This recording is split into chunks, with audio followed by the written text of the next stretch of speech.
What kind of dynamic is he? Oh man, he's a beast. He had a scrimmage yesterday. He had like 20-something rebounds. This one against Don, me, Don is everybody. So he plays hard. We just gotta stay in the gym every day, all day. Never take no days off. That's our motto. What are you looking to improve upon from last season? Me personally, Or you and the team? Both, yeah.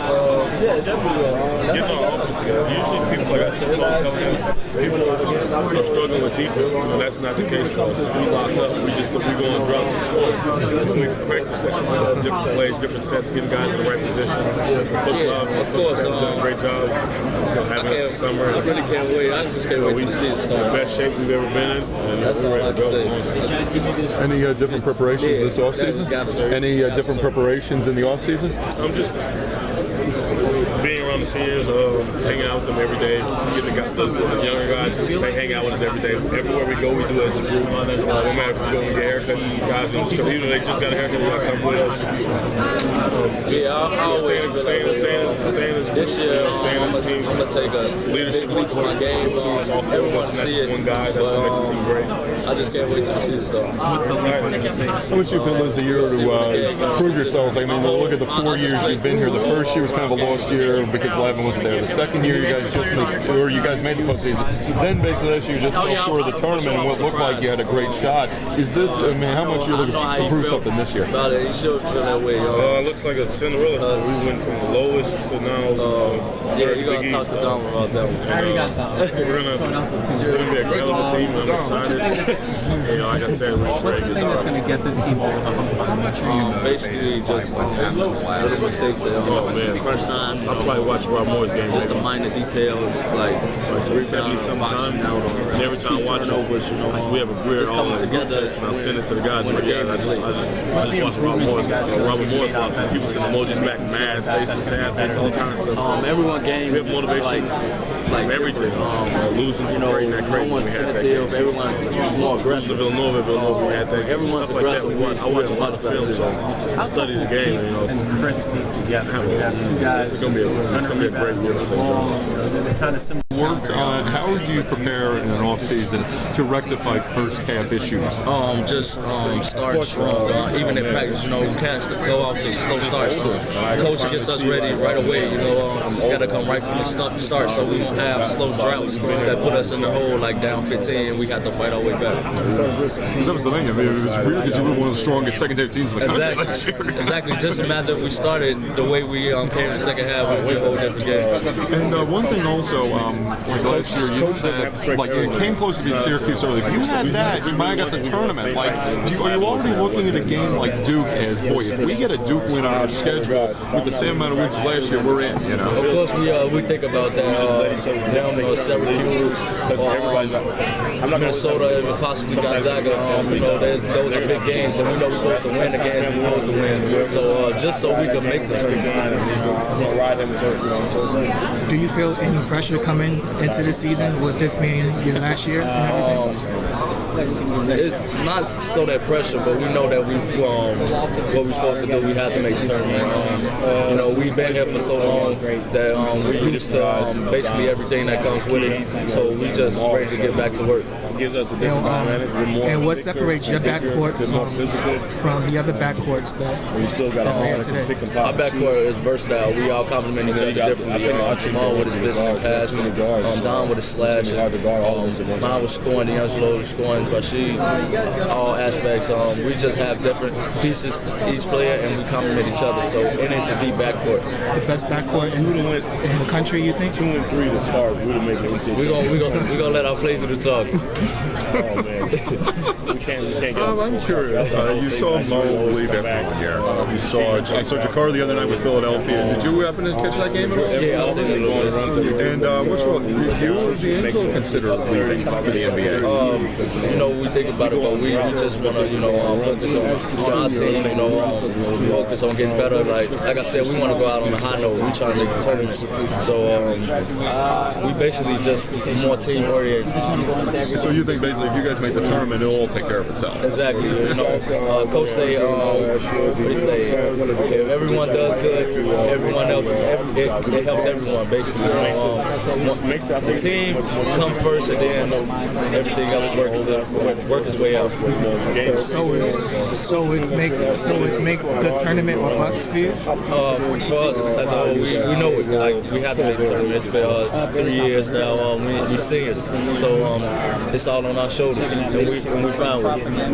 Yeah, I know it's great compliment. Very strong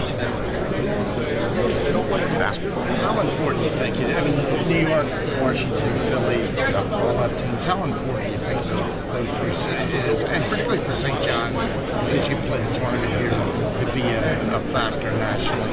Well, it's important because recruiting is the lifeblood of any athletic program. And the urban centers have greater volume in terms of numbers of talent that we're going to be recruiting from. So even if we don't, if Georgetown doesn't sign someone from their power base, or St. John's doesn't sign someone from our power base, DePaul, Chicago, but we have Big East members and some of the strongest talent centers of the country. I think that's a good.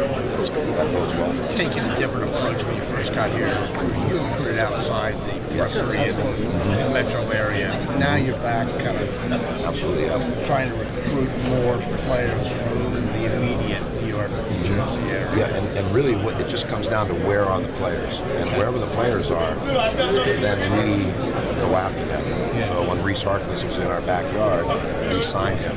When Chris O'Beckman was at Long Island, our savior, we signed him. But when you got a chance to get D'Angelo Harris in Houston, or Phil Green out of Chicago, or Don Pointer out of Detroit, or Jakar Sampson out of Ohio, or Rashid Jordan out of Philadelphia, or this kid Amar from Bosnia through Rome, we're gonna find him. I'm going to Milan this weekend. So that's one of the benefits. Do you feel any expectations at St. John's this year that they haven't been returned? It's more, our own expectations are greater than the media or where we're picked in this particular league, because we want to see our seniors finish on a high note. They came here on blind faith. People forget we signed the number 3 rated recruiting class in the fall of 2010, and we got off to a slow start before we went undefeated in February, ultimately make the NCAA tournament. But then the entire team leaves, not one returner. In my experience, I said yesterday, it's unprecedented as an assistant, as a head coach, as a broadcaster, as a return to head coach, where there's not one returning player. So after one season, and then keep in mind too, not only did they come on blind faith because they had opportunities to go to schools that were winning on a regular basis, and then when they arrive, they find out I have cancer, and they don't have their head coach in their first year. They win 13 games. The second year they come back, but now we don't have anyone on the roster that has more than 1 year of experience, and they win 17 games.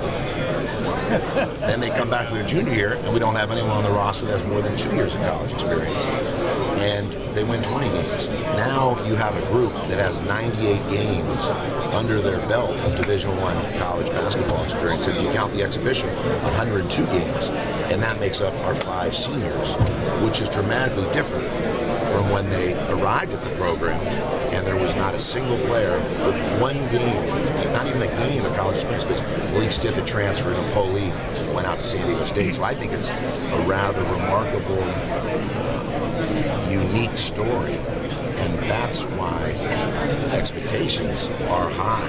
We want to see these kids finish in the appropriate Would you consider it a failure if you don't make the tournament this year? I don't even look at it more as a failure. It's just that we want to be great. We want to be special. We want this group to be able to leave a footprint behind. They can be proud of it, have their own legacy, write their own chapter in this storied program to make the tournament play our best position to make a run. What about the teams last year that nobody got past the first weekend? Yes and no, because you see it happen again. It's matchups. It's a bounce of the ball, an official's call, a missed free throw, facing a team that has a hot hand.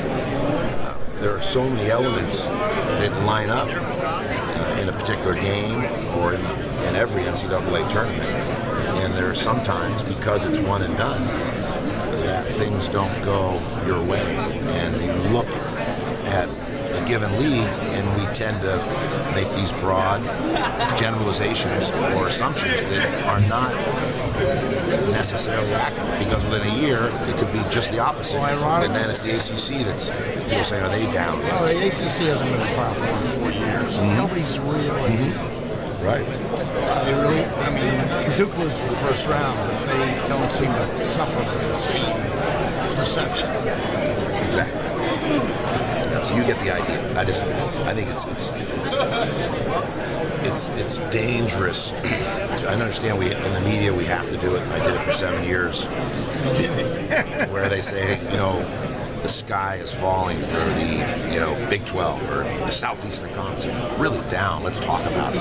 They come up with some statistical information that didn't give the broader context, and so I think people know the Big East is going to have 8 teams vying for NCAA tournament berths, and if 5 or 6 of those teams make it, then that's 50 or 60% of your league. And if 2 or 3 of those 5 make it to the second weekend of play, or someone punches through the Final Four, then that indicates it's a very strong, healthy league. So the gap is closing, do you think, between first and last? I think that's the biggest difference from last year to this year is the depth of this conference, the quality of depth. And if you look at the recruiting, is a good indication too of the health of the league. When the respective schools are able to attract the best players in the country, it means people are paying attention to the coaching, the tradition, the rivalries, the spotlight that's on this conference. What can be special? He and Jay talked about sort of consciously trying to schedule up now that Syracuse and those other teams are out of the league. What kind of conversations do you have with Kevin and Jay about the teams trying to do better and schedule up? Yeah, it's a fine line. It's like alchemy, tinkering with the test tubes there in terms of finding that right mix of opponents in the non-conference that will challenge your team, create some resistance, but also have some games on your schedule that you can win, because you have to build your team's confidence, and you've got first-year players that need to be able to get their feet wet and develop without being in the pressure cooker every moment they're on the floor. And so I think everyone in the conference is striving for a mix of high-level games against power conference opponents, but also not over-scheduling, because we sometimes can undermine our own objectives by beating each other up so much in the league, and then having faced such tough opponents in the non-conference that you find yourself on the wrong side of the fence. So, but we are mindful, and we're playing Duke, Syracuse, Gonzaga, Minnesota, Georgia, St. Mary's, Long Beach, and even those mid-major teams will be vying for NCAA tournament berths when you look at our schedule. And those games sometimes turn out to be pivotal and either get you in the NCAA tournament or on the wrong side of the fence. So when you look at last year's tournament, Bryce Conley leading Providence to take the title. Now you have a senior point guard in D'Angelo Harrison. What's expectations of him? Well, D'Angelo is a great story from start to finish at St. John's. I couldn't be prouder of a player that has transformed in so many respects. His maturity, his leadership, his He's going to graduate a semester ahead of time in 3.5 years. And he's going to go down as one of the leading scorers, not only in St. John's history, but Big East history. And if I hadn't suspended him, he probably would have ended up being the leading scorer in the history of our school. But I also believe, and I think you would agree, that the experience of having basketball taken away from him forged a different perspective and has positioned him to now finish his career the way he deserves. And with Sir Dominic pointing out how well he plays defense, does he compliment D'Angelo? D'Angelo's had, Dominic Pointer has had one of the better off seasons in terms of player development. And does that pertain to how he developed offensively, or his defense is coming I'd say it's a combination. Dominic's has returned in great condition, and he's improved his offensive skills in terms of ball handling, passing, his mid-range shot, even his three-point shot. But Dom's at his best when he's contributing at both ends of the floor and influencing the game as a result of his defense, his rebounding, his ability to run the floor, his cutting without the ball, attacking the rim off the bounce, getting on the offensive glass, getting himself to the foul line. So he's someone that can hurt opponents in a variety of ways. So he's really proud of his development. What are your expectations for Rashid Jordan this season? Just with Rashid, we want to see him continue to develop and mature into the leader and the point guard that we know he's capable of being. And we saw in stretches last year when we won 10 of 13 Big East games coming down the stretch. In the second half of the league, Villanova was 8-1 and we were 7-2. And Rashid was instrumental in that run of 10 of 13 conference games. He received 4 out of 5 Big East Rookie of the Week awards. So there's no doubt when Rashid is playing well, he's the one that makes this whole team purr. He's the key, the central nervous system, so to speak, of our team.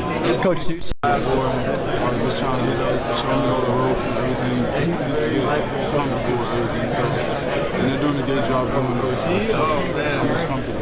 Chemistry-wise, what kind of things you've done to sort of fit in with the other guys, the older guys? Seems like it's going pretty well. They've all said, you're really good at passing the ball. I guess that helps. Definitely.